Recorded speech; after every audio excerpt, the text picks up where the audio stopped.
Patient अक्सर मुझसे पूछते हैं कि सर अंडकोश में पानी क्यों भर जाता है, यानी कि अंडकोश में स्वेलिंग की प्रॉब्लम क्यों हो जाती है। नमस्कार, मैं डॉक्टर हिमांशु पराशर आज इस वीडियो में आपको बताऊंगा कि अंडकोश में पानी भरने के क्या क्या कारण होते हैं और इस कंडीशन को हम क्या कहते हैं और ऐसी कौन सी चीज़ें हैं अगर आप उनको फॉलो करते हैं तो आपको ये प्रॉब्लम नहीं होगी।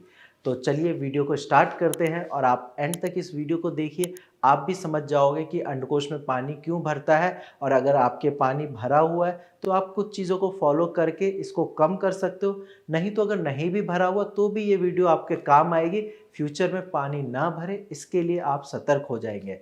देखो, सबसे पहले अगर आपके अंडकोश में पानी भरा हुआ है तो इस कंडीशन को हम हाइड्रोसील कहते हैं। हाइड्रो यानी कि पानी और सील मतलब कैविटी, यानी कि अगर आपके टेस्टिकल की कैविटी में पानी भरा हुआ है तो वह हाइड्रोसील की प्रॉब्लम है। अब पानी भरता क्यों है, क्या रीजंस है जिसकी वजह से हाइड्रोसील की दिक्कत होती है। सबसे पहला और सबसे मेन रीजन जो है वो है टेस्टिकल में इंजरी होना।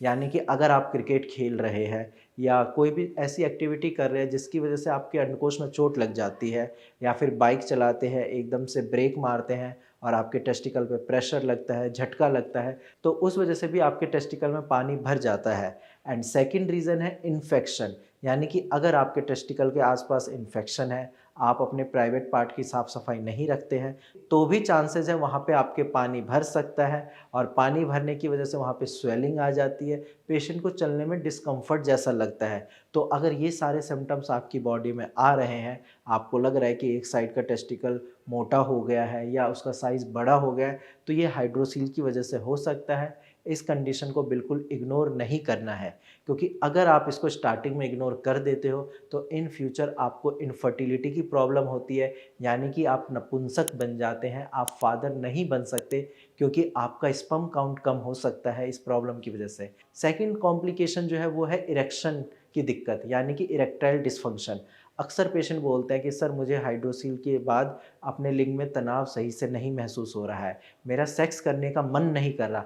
ऐसा इसलिए होता है क्योंकि आपके टेस्टिकल में पानी भर चुका है और जब वो पानी भरा रहता है तो आपके टेस्टिकल सही से काम नहीं करते, और जब सही से आपके अंडकोश काम नहीं करेंगे तो टेस्टिस जो है टेस्टोस्टेरोन हार्मोन रिलीज़ करता है, वो हार्मोन भी सीक्रेट नहीं होगा, और जब वो हार्मोन सीक्रेट नहीं होगा आपका स्पर्म काउंट कम होगा, आपके लिंग में इरेक्शन की दिक्कत आएगी और ढेर सारी समस्याएं हैं जो सेक्स रिलेटेड वो प्रॉब्लम आपको आएगी। आपका सेल्फ कॉन्फिडेंस कम होगा क्योंकि जब आप पार्टनर के साथ संबंध बनाओगे तो आपके मन में एक डाउट रहेगा कि क्या मेरी टाइमिंग सही रहेगी, क्या मैं सही से परफॉर्म कर पाऊँगा, और इसी एंजाइटी में आप सही से परफॉर्म नहीं कर पाएंगे और फिर आपकी लाइफ, मैरिड लाइफ जो भी है या सेक्सुअल लाइफ बहुत बेकार हो जाएगी और आपको मतलब समझ ही नहीं आएगा कि इसका सॉल्यूशन क्या है। तो ऐसे केस में आपको इस प्रॉब्लम को इग्नोर नहीं करना है। आप तुरंत नीचे दिए गए नंबर पे कॉल करिए, अपनी रिपोर्ट भेजिए और मेरी टीम आपको बहुत अच्छे से गाइड कर देगी।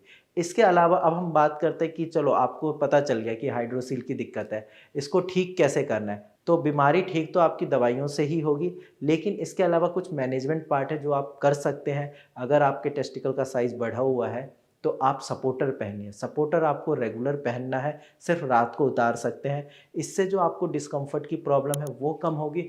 इसके साथ साथ आप अपने प्राइवेट पार्ट की साफ़ सफाई रखिए ताकि कोई इन्फेक्शन ना हो, और साथ में आप आइस मसाज करिए। जब आप आइस मसाज करोगे आप खुद देखोगे कि आपके टेस्टिकल की स्वेलिंग कम हो रही है।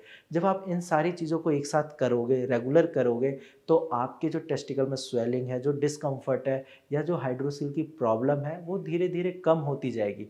बट फिर वही बात है, ठीक करने के लिए आपको होम्योपैथिक दवाइयों की ज़रूरत पड़ेगी, क्योंकि सर्जरी इसका कोई परमानेंट सॉल्यूशन नहीं है। मेरे पास बहुत सारे ऐसे पेशेंट हैं जिन्होंने सर्जरी कराई और दोबारा उनको हाइड्रोसील की दिक्कत हो गई है। तो सर्जरी की तरफ मत जाना, बाकी होम्योपैथिक मेडिसिन्स लीजिए, अपनी कस्टमाइज्ड मेडिसिन्स लीजिए और आप अपनी इस प्रॉब्लम को जड़ से ख़त्म कर दीजिए। जैसे भारत होम्योपैथी के लाखों पेशेंट ने अपनी प्रॉब्लम को जड़ से ख़त्म किया है, आप भी बिल्कुल ख़त्म कर सकते हैं। आज की वीडियो में इतना ही। धन्यवाद।